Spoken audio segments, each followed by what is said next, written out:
tuning in as Kickback N Chill. We the only show coming to you from Midtown, New York City. I'm your host, Day Thomas, and as always, I'm chilling with my livest audience. Make some noise for yourselves. Woo! Now, before we really get into the show, man, it's only right we pay our respects to Tyler Perry, who became the first African-American to have the largest movie studio, larger than Walt Disney and Warner Brothers, man. Now, how big is that? And it shows that, you know, it is possible to grow and really shine within the black community because he really came from the bottom. And now he has a large studio, which a lot of movies are going to be filming in. So I just wanted to pay my respects and just big shout outs to Tyler Perry on making his big move. Now, let's get right into the show. She's a veteran of the U.S. Army who has a go-getter mentality and it's all about women empowerment. She's here in the building to talk about her upcoming media company, Women and Company. Show some love for Theddy Journey. Hey, nice to meet you. How you doing? I'm amazing. Thank you. Have a seat, have a seat. Thank you. Teddy, how you feeling today? Amazing. That's good. Now, what people don't know, we met through social media, and you also know T-Talk, and that's how we met. But you know what, let's get straight into it. You know, you got this nice upcoming media company, Women's and Company. You know, tell us, you know, when was it established and what made you want to create it? It was established around May of this year, and why I created it was because I just wanted a platform where women could just be women, and we could have company to come together and talk about real life situation that's going on, current and the past, and how it affects everyone all together. That's good, that's good. Now, correct me if I'm wrong, you're from Haiti. Yes. And you migrated to the United States when you was a teenager. Tell me how that transition was like and how that caused you to start your own company. Well, you know, for me, growing up in Haiti, I love my country, of course, like I said, but also I've always been into media. Growing up, I used to watch I Love Anne and everything like that, and Tonton Bicha, that's like a part of our culture that made us laugh. And I was always figuring out like how they did certain things and all these things like that. So I was wanting to not become the actor, but become a part of the act. Right, that's good, that's good. Now, you know, you correct me, you're at John Jay. You're at St. John's. Yes, I am. Let's get it right. Yeah, I gotta get it right.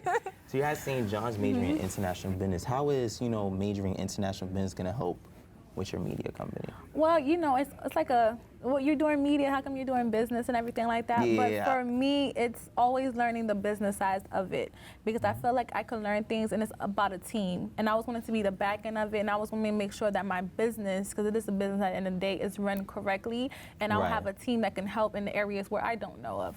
Right, that's good, that's good. Now, do you have multiple events like every month for Women's and Company? What is it, like a panelist where you guys speak to like other women? Is it only catered to women or can it also be for men as well? No, it's Women and Company. It's catered to everyone. Okay, cool. So, but the women part aspect is I'm a woman, so I always wanted to make sure that we always representing women, you know? Right. And then the company part is to have different parts of the life. Come on, men, situation, news, different circumstances going on, and how can we resolve it and talk about it, right? Yeah, I agree. I feel like, you know, sometimes, you know, just in society, a lot of women can oftentimes be belittled because of who they are, whether it's getting a position at their job or just anything overall. So it's nice to know that, you know, you're doing this to help uplift women no matter what age or gender, you know what I'm saying? But what would you say are like some of the challenges you face when starting it? Like what made you say, okay, I'm gonna do it this way and I'm gonna build my way up on it? Well, a lot of the challenge is not knowing certain things that we think that we know, like starting, like doing production and film and starting an interview was like, oh, it's cool, but then when you get in front of the cameras, it's like, because it's not really my background, right? Right. And having the people come on and learning how to deal with different people and try to get them camera ready. But at the end of the day, it's all fun and it's really a conversation. Just a conversation. Just a conversation. You know, speaking of, you know, your shows and everything, you know, I've seen a couple of myself and I would definitely say, my favorite one would have to be, you know, you speaking to your financial advisor, you know, about financial literacy because oftentimes that's not taught within the school system. Tell me how that conversation was like and how was it like getting him on the show? Well, you know, for my shows, I always wanted to make them conversations that are impactful, informal to the audience. You know what I mean? That's really how we narrate the show.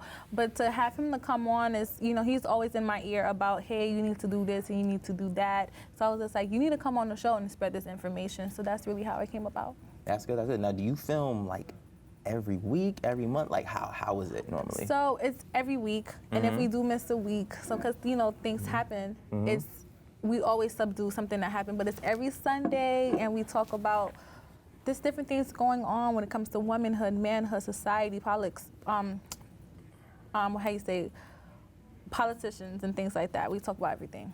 Y'all talk everything. Y'all get juicy too. Yeah, we have our girl talk. There's a woman's show. We ain't gonna lie. Even at the panelists, even at the events, y'all get y'all girl talk. Yes, we have our girl talks, and to tell you the truth, the men get heated. Really? Yes, the men always have something to say, believe it or not. I mean, I feel like, you know, certain opinions be just like, whoa, like, whoa, I don't think you should have said it like this, should have said it like that.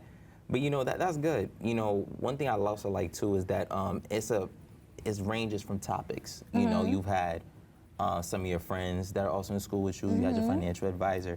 Is it sometimes hard to find people to be on your show, or is you just focus on the people that you know? Well, no, I don't focus on the people I know only, but if the conversation goes with that person, I'll reach out or I'll tell like a friend of mine, hey, this conversation I think is really suits you. Would you love to come on the show? And it's all about timing and setting a date. That's really the hardest part. Yes, I agree. And then we just go from there. Especially setting up the studio and making sure someone's on time. Yeah, you know how this goes, right? Yeah, it's 2 years, man, but I'm happy that I continue to go along the way.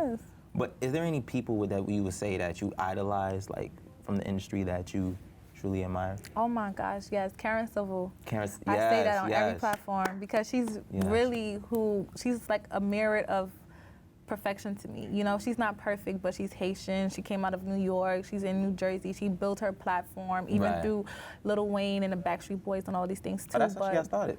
Exactly, and I just love her growth. So I looked at that and I try to figure out like how did she do certain things, and I try to learn from her mistakes and her wins. And she's A1 to me. Oh, that's good. That's good. Can you ever see yourself teaching women's and company like in the schools? Of course. Okay, cool.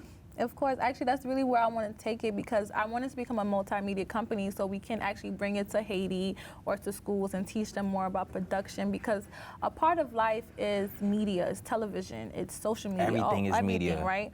So I feel like there's a part of it that kids can learn and you can take anything that you're doing and make it into media if you look at how everything is moving, right, within the social media, like we were saying, and to just try to have kids to just tell a story and enjoy it. Yeah, I mean, that's all it is at the end of the day. You know, just telling a story to social, even if it's through IGTV. You know, it's crazy how social media just took off ever since, like, that's all we use and today.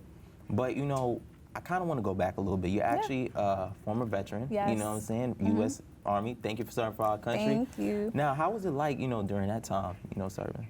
Well, you know, serving, it taught me a lot. It structured me to be the woman that I am today. I'm very thankful for the, you know, the Army and everything that it has taught me to be disciplined. It taught me to know what I want and how to put things forward and, you know, never fell in a mission. So everything I put in my life is like a mission. It's like a task. How can I get this done and do it the best way? Oh, so it helped you structure things and making sure you understand how to do things with a purpose. Exactly, and proficient. Make some noise for Theddy Journey in the building, guys.